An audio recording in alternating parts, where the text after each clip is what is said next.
गर्मियों के दिन आ रहे हैं और महालक्ष्मी सेल्स आपके लिए तैयार है लेटेस्ट कंज्यूमर अप्लायंसेस के साथ। Branded air conditioners, best brands, best offers के साथ आपके लिए अवेलेबल है महालक्ष्मी सेल्स में। एयर कूलर्स जो आपके पूरे घर में ठंडी हवा से आपके दिन को और खुशनुमा बनाए। Single door refrigerator, double door refrigerators, inverter battery, deep freezers, विजी cooler, LED televisions, semi and fully automatic washing machines, water purifier, RO plus UV, आटा चक्की, water dispensers, water coolers, mini refrigerators, सभी appliances बेस्ट ब्रांड्स के best offers के साथ आपके लिए available है Mahalakshmi sales में। डोंबिवली पूर्वेतील ऐतिहासिक वारसा लाभलेल्या प्रसिद्ध श्री पिंपळेश्वर देवस्थान मंदिराच्या व्यापक विकासाचा मार्ग आता मोकळा झालाय। मुख्यमंत्री देवेंद्र फडणवीस, उपमुख्यमंत्री एकनाथ शिंदे आणि सुनेत्र पवार यांच्या प्रमुख उपस्थितीत राज्य मंत्रिमंडळाच्या मंगळवारी झालेल्या महत्त्वपूर्ण बैठकीत मंदिर ट्रस्टला तब्बल 4 एकर 25 गुंठे जमीन नाममात्र दरात देण्याचा आणि सद्यस्थितीतील जमिनीचा वापर नियमित करण्याचा ऐतिहासिक निर्णय घेण्यात आलाय। शिवसेनेचे कल्याण लोकसभा मतदारसंघाचे खासदार डॉक्टर श्रीकांत शिंदे आणि कल्याण ग्रामीणचे आमदार राजेश मुरे यांनी या संदर्भात केलेल्या सातत्यपूर्ण पाठपुराव्याला मोठं यश आलंय। हा निर्णय जाहीर झाल्यानंतर खासदार डॉक्टर श्रीकांत शिंदे यांचे पिंपळेश्वर मंदिर समितीने आभार मानले, तर मंदिरात पूजा अर्चा करत फटाक्यांची आतिषबाजी करून एकमेकांना पेढे भरवत जल्लोष साजरा करण्यात आलाय।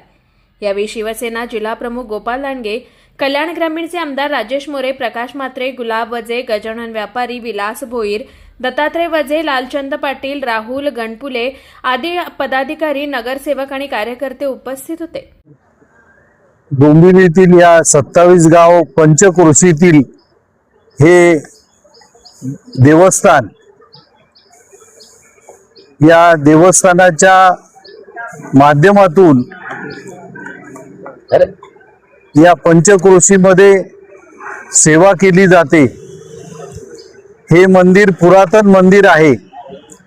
MIDC आल्यामुळे या जागेवरती MIDC हक्क सांगत होती, परंतु हे पुरातन मंदिर असल्यामुळे या बाबतीमध्ये न्याय मिळणं आवश्यक होतं।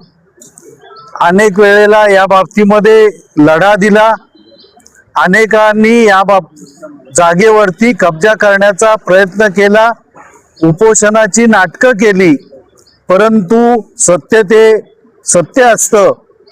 याकरता या मंदिराचे जे ट्रस्टी आहेत त्यामध्ये मोहन पाटील सध्याचे अध्यक्ष, तत्कालीन अध्यक्ष प्रकाश म्हात्रे, पंढरीनाथ पाटील, इतर सर्वच ट्रस्टी म्हणजे या सर्वांनीच अथक प्रयत्न केले, पाठपुरावा केला।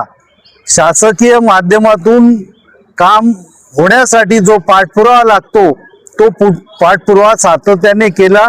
सर्वच पक्षीयांनी या बाबतीमध्ये सहकार्य केलेलं आहे। या मंदिराच्या जागेचा प्रश्न सुटत नव्हता, परंतु याच पूर्वी या जागेचं पुनर्बांधणी भूमिपूजन 95 साली धर्मवीर आनंदीगे साहेब यांनी केलं होतं।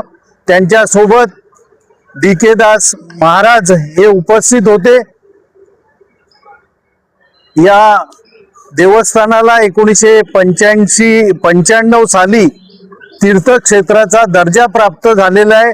तत्कालीन जिल्हा परिषद सदस्य प्रकाश म्हात्रे यांनी शासनाकडून निधी मिळवला आणि अनेक सुधारणा या ठिकाणी करून घेतलेल्या आहेत। या जागेचा जो अनेक वर्ष प्रलंबित प्रश्न होता, याकरता सर्वच पक्षांबरोबर विशेषतः शिवसेनेने प्रयत्न केलेत, कारण सर्वच आतापर्यंत सत्तेत असताना जे MIDCचे मंत्री होते ते शिवसेनेचे होते। आताचे MIDCचे मंत्री तसेच महाराष्ट्र राज्याचे उपमुख्यमंत्री एकनाथजी शिंदे साहेब, खासदार डॉक्टर श्रीकांतजी शिंदे, आमदार रवींद्र चव्हाण या सर्वांनीच या बाबतीमध्ये सहकार्य केलं आणि म्हणूनच कागदोपत्री जटिल झालेला प्रश्न आणि ग्रामस्थांची आणि भाविकांची जी इच्छा होती ती पूर्ण करण्याचं काम निश्चितपणे आजच महाराष्ट्र शासनाने त्या बाबतीमध्ये निर्णय घेतलेला आहे. मुख्यमंत्री देवेंद्रजी फडणवीस, उपमुख्यमंत्री एकनाथजी शिंदे साहेब यांनी या बाबतीमध्ये जो न्याय दिला त्यामुळे सर्वच भाविक आणि ट्रस्टी आनंदित झालेले आहेत. याकरता सातत्याने पाठपुरावा आमदार राजेश मोरे हे करीत होते आणि म्हणूनच या जो अन्याय झाला होता त्या बाबतीमध्ये निश्चितपणे शासनाने न्याय मिळवून दिलेला आहे. त्याबद्दल सर्व आनंदित आहेत. भाजपा एकीकडे आता कुणाल म्हात्रे, स्वानंद मीडिया, डोंबिवली. ताज्या घडामोडींसाठी स्वानंद न्यूजला सबस्क्राईब करा आणि बेल आयकॉनवर क्लिक करा.